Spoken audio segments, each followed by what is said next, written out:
Hola a todos y todas, estamos de vuelta con un segundo episodio del podcast de Movide Club, esta vez titulado Lo Rural Contraataca. Vuelvo a contar con la ayuda de José Torrado, Ángela Mesa y Ricardo Duque para responder algunas preguntas. Tranquilos chicos, que hoy no vamos a hablar de COVID. Bueno, un poquito sí, pero no solo de eso, tranquilos. Vamos a hablar del fenómeno de que se ha hablado mucho después del COVID, que fue el fenómeno de la vuelta a lo rural. Contadme, ¿algunos sois de pueblo? Bueno, yo soy de Huelva, que es casi un pueblo. Gente de Huelva insultándome en Facebook en 3, 2, 1.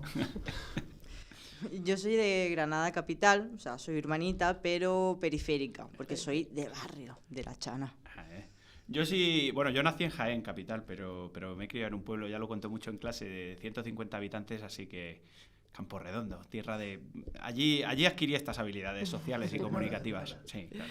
Bueno, algunos sí, algunos no. A lo mejor me podéis decir un poco a ver qué opináis de esa supuesta recuperación de la vuelta a la vida de los pueblos y sobre todo tras vivir la experiencia de la pandemia de estar encerrados en pisos que, como hemos hablado en el episodio anterior, que no estaban preparados para las 24 horas. ¿Qué opináis de eso? Sí, bueno, esto es un tema que en su momento despertó mucho interés. Ya está un poquito pasado, no se habla de eso, ¿no? En prensa tanto como antes, ¿no? De hecho, interesó tanto que hasta me invitaron a mí para hablar de ello. Sorprendentemente, aquí al respecto.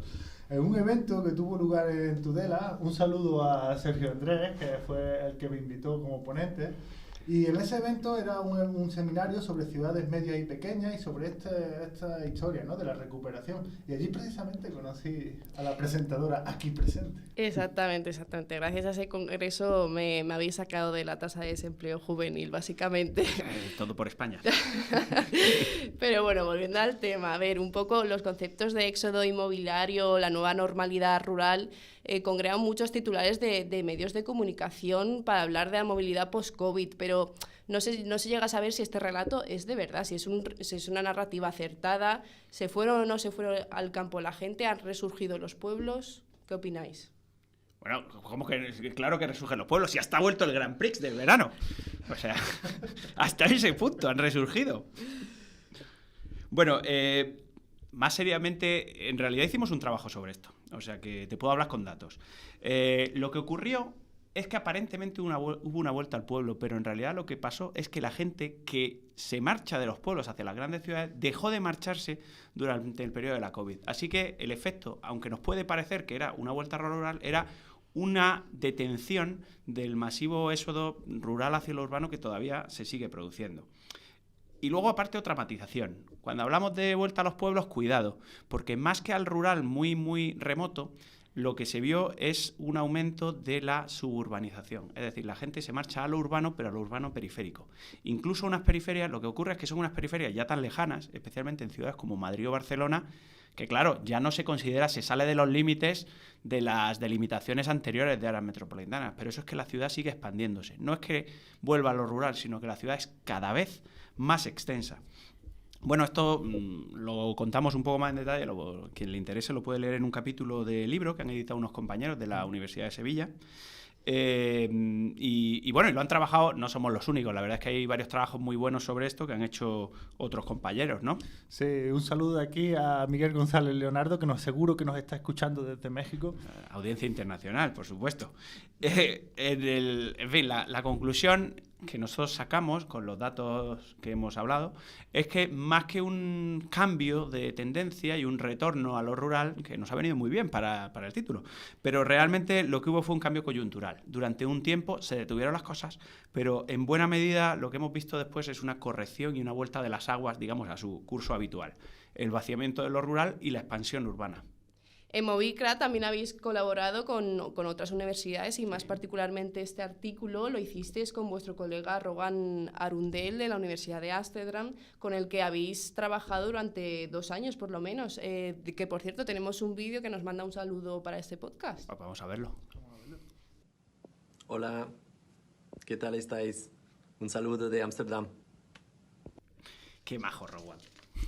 Y qué curiosa esta relación, ¿cómo es que surgió? ¿De dónde partió esto? Bueno, pues hay que explicar que todo surge a raíz de una estancia de investigación de nuestra compañera Naila Fuster del Laboratorio Movives y que ya vendrá para futuros capítulos, en la cual pues ella fue allí, contactó con el equipo y tomó un primer contacto.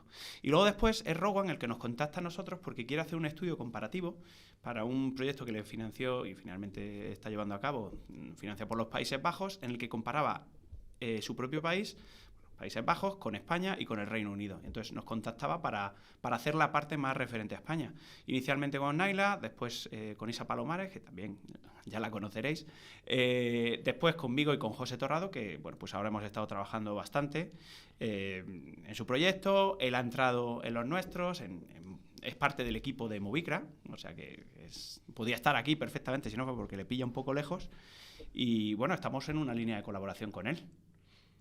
Sí, bueno, de hecho yo hice mi primera estancia postdoctoral precisamente en la Universidad de Ámsterdam con Rowan. Estuve trabajando allí con él en dos cosas. Uno, ya ha hablado Ricardo ahora mismo de él, el capítulo sobre la vuelta a lo rural y tal, que está ya en vías de publicación. Y el otro es sobre su proyecto, ¿no? Con el que hemos comprado conjuntamente unos datos de precio, pero bueno, de eso ya hablaremos más tarde. Si me permitís decir un apunte más allá de lo profesional. Bueno. Recomendaciones turísticas en Ámsterdam. Ámsterdam, chavales, está muy guay porque está muy bien montar en bicicleta y poder ir en bicicleta a todos sitios, y porque tienen la mayor variedad de cervezas que podéis encontrar. Eso os lo recomiendo. Y lo peor, la ética protestante. Un saludo a Max Weber. Bueno, yo pensaba que ibas a obligarnos a editar el corte, pero sí, todo lo que has dicho es muy legal. En España incluso, y no solo allí. Volvamos al urbano un poco más. Pasado ese boom absoluto del que se habló en Telecinco con el famoso Minuto de Oro, ¿la COVID cambió a nivel macro? ¿Llegó a cambiarnos tanto la vida?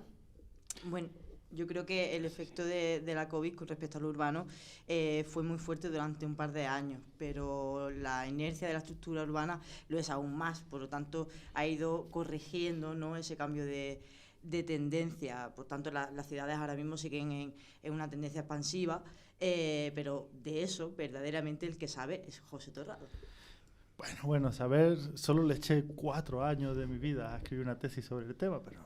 Tú encerrado en tu habitación con el censo, o sea, el sueño, ese es el sueño. Una historia de amor. No hablemos de mis relaciones con el censo. No, ya poniéndolo en serio otra vez. Sí, efectivamente, como ha dicho Angie o Ángela, las ciudades han vuelto otra vez, y la estructura urbana ha vuelto otra vez a ser lo que era, lo que siempre ha sido. En términos más demográficos, más macro, lo que ha vuelto es básicamente pues una ciudad que tiende a la metropolización, ¿no? Una ciudad que tiende a expandirse, en la que la suburbanización es el movimiento dominante. Y en términos de dinámicas sociales, sigue ocurriendo algo, aunque ahora tenemos que actualizar con los datos nuevos, pero algo que ya constatamos en un artículo previo publicado en La Red, ¿no? Unas dinámicas de suburbanización, es decir, movimiento desde las ciudades centrales hacia los municipios de alrededor de las clases trabajadoras, y una centralización en los municipios centrales, las capitales principalmente, ¿no?, de la gente con altos estudios y altos ingresos, ¿no?, favorecido pues por procesos especulativos del mercado inmobiliario y de gentrificación en las grandes ciudades, ¿no? De eso quizás Ricardo nos pueda hablar mejor, que le dedicó también unos 4 añitos a estudiar esto de la gentrificación. Bueno, eso lo he dejado abandonado durante mucho tiempo. Ahora, lo que pasa es que ahora con los datos de precios, esos que hemos hablado, que hemos adquirido ahí en colaboración con Rowan, quizás podemos volver a estudiar las dinámicas de precios, y si entramos en precios vamos a poder hacer gentrificación con datos bastante finos a nivel local. Pero bueno, eso lo dejamos para el apartado de futuro. Al final, la sensación que nos queda, y así titulamos el artículo, es que la ciudad es una ciudad dual. Cada vez una tendencia, alejamiento, los pobres fuera, los ricos dentro, pues cada vez tenemos una ciudad más diferente. Es una sola ciudad metropolitana, pero cuidado, no es una ciudad para todos, o no todas las partes de la ciudad son para todos. Hemos hablado del pasado del proyecto, hemos hablado del presente, y luego, después de 2 años de trabajo, toca hablar del futuro, de qué va a ser de Movives Lab. ¿Qué retos futuros queréis afrontar? ¿Qué tenéis en la cabeza? Bueno, lo que tenemos para empezar es un proyecto vivo, que en este caso es del Plan Nacional de Investigación del Ministerio. Es un proyecto que se llama Marvel, pero con B, porque no queremos problemas de copyright. que significa aproximación multimetodológica al comportamiento residencial, ¿vale? En este proyecto tenemos como una serie de paquetes de trabajo. En estos primeros podcasts hemos presentado mucho nuestros resultados quanti, pero aparte del trabajo quanti con datos secundarios, tenemos una parte cualitativa muy importante. Creo que tendrán un monográfico, por lo menos compartirán espacio con nosotros porque hay muchas cosas muy interesantes que hablar de ahí. Y luego tenemos 2 paquetes en los que Ángela tiene aquí un papel fundamental, uno de análisis espaciales y otro de análisis de redes sociales. ¿De cuál me vas a contar?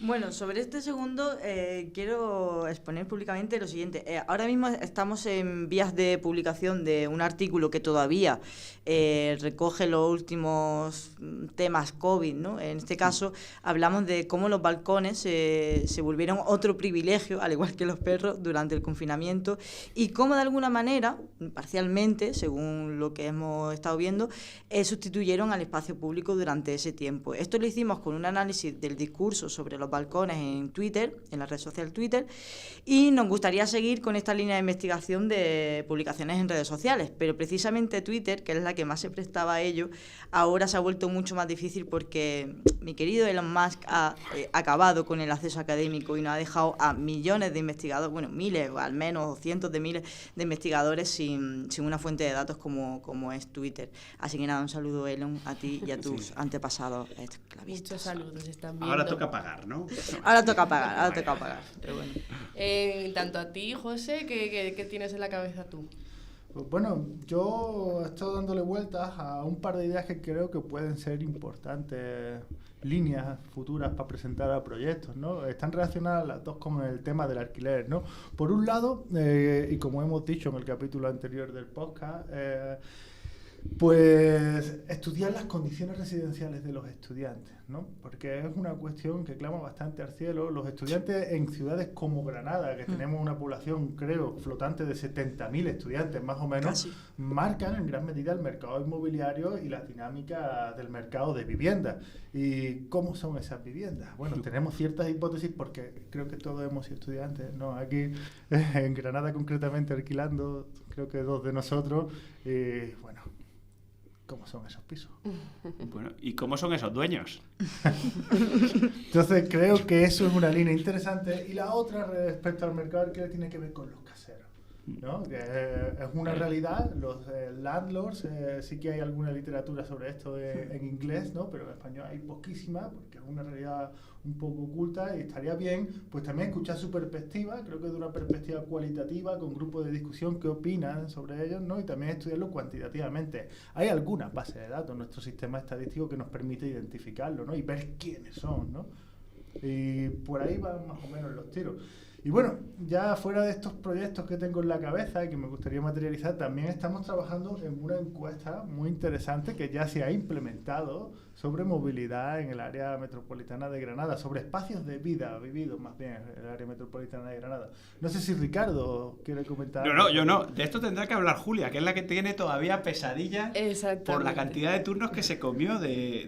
Sí, exactamente. Aparte de presentadora de podcast, también me han metido en encuestadora a pie de calle y sí, estuvimos un mes entero pateando todo Granada para hacer encuestas, sobre todo para poner otra vez la lupa a la movilidad cotidiana, de dónde se mueve la gente, cuáles son sus espacios laborales, sus espacios de ocio y hasta cuántos kilómetros llega a recorrer en el día a día, qué tipo de transporte utiliza. Esas son las preguntas que hemos puesto a pie de calle, entrevistando nada más que a 400 personas, que suele sonar poco, pero en tanto a la calidad de esos encuestados es muy amplia, puesto que lo verdaderamente pionero de esta encuesta ha sido que hemos puesto datos geolocalizados, hemos apostado por ellos y esta encuesta se basaba entonces en un cuestionario de unas preguntas cerradas y a la par que le geolocalizábamos esas direcciones que ocupaban su día a día. Me gustaría recordar también a otra persona que hizo muchísimos turnos de calle, que fue Juliana, nuestra compañera del podcast de Sociópolis, a quien mandamos un saludo y le recordamos que ya somos expertos en esto del podcast y estamos deseando de alto nivel. Estamos deseando que nos invitéis. Aquí estamos esperando, chavales. Ah, y bueno, es verdad, hablando de Sociópolis, también quería mandar un saludo aquí a Víctor de Sociópolis, que yo creo que seguro que le ha molado cantidad el título de nuestro podcast porque hace alusión a eso sobre lo que hizo el TFG. Efectivamente. En cuyo tribunal estuvimos nosotros, ¿no? La guerra de las galaxias. Así que un saludo para Víctor también y los colegas de Sociópolis, a ver cuándo nos invitáis. Crossover, ya. Como veis, ya veis que el equipo de Movives no tiene límite, siempre está creciendo, siempre está evolucionando cada año. Muchas gracias de verdad a los tres por hacernos partícipes de vuestros retos y vuestros descubrimientos, ya que la investigación no debería ser solo una forma de conseguir méritos, sobre todo de cara a la academia, sino también una creación de conocimiento que sea público y que sea asequible para todo el mundo, que de verdad llegue a la sociedad para hacer un cambio. Entonces, con esta reflexión ya nos despedimos. Muchísimas gracias a todos y todas por escucharnos y sobre todo por aguantarnos. Todas nosotras seguiremos trabajando para descubrir los grandes fenómenos de la movilidad, del espacio y la vivienda, siempre guiados por el compromiso divulgativo. Así que por ello no decimos un adiós, nos despedimos con un hasta luego y hasta próximos episodios. Un abrazo. Adiós.